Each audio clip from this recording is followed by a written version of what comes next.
Butte County, they had 18 inches of snow. We're talking rain here in central Iowa, just over a third of an inch up in Algona, third or 0.3 up in Mason City, a little bit less than that in the metro, but we did have a thunderstorm roll through earlier this morning. Principal Park in the background. The game kicked off at 12:08. A couple people in the stands. 51 degrees, and it's cold out there because those winds out of the southeast at 18 are making it a little bit unpleasant, but there are those fans. They are the hardy crowd. Good for you guys being out there.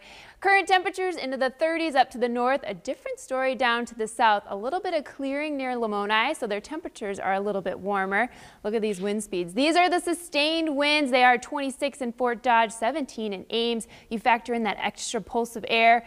That push 37 is where we sit in Fort Dodge. That's a far cry from where it was earlier today. Take a look at this. They had 63-mile-an-hour wind gusts earlier today. Webster City had a 58-mile-an-hour wind gust. Generally a severe thunderstorm warning. If you get 58 or more, they'll issue a thunderstorm warning, but these weren't associated with a thunderstorm. They were just those winds that were very strong. High wind warning until 1 p.m. Wind advisory here in this Brown until 7 p.m. for the rest of us here in central Iowa. So what is going on? We have this strong low, and it has this warm front, and it's just kind of stalled out right now down along the southern border. Slowly it's going to start to work its way up, so our temperatures are slowly going to creep up as that approaches. It could fire off some storms later on this afternoon. We do have this rain off to the east. This is pushing off, but we are going to see another band develop in eastern Iowa, and some of those storms could be strong.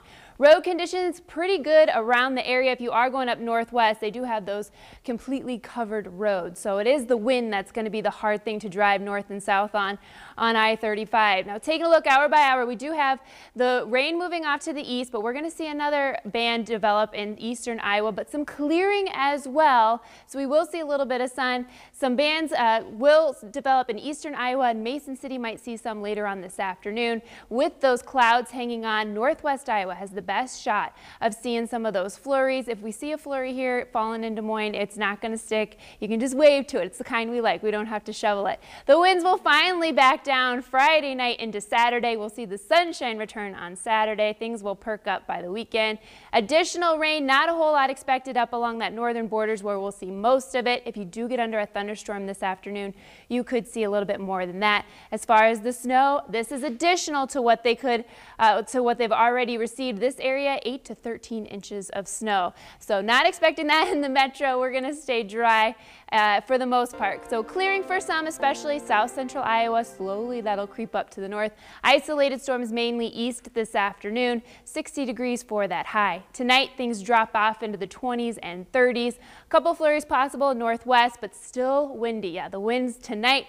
Tomorrow as well, it'll let up after sunset. Then we're going to see the sunshine. 50s return by Saturday, and look at that, 65 by Monday.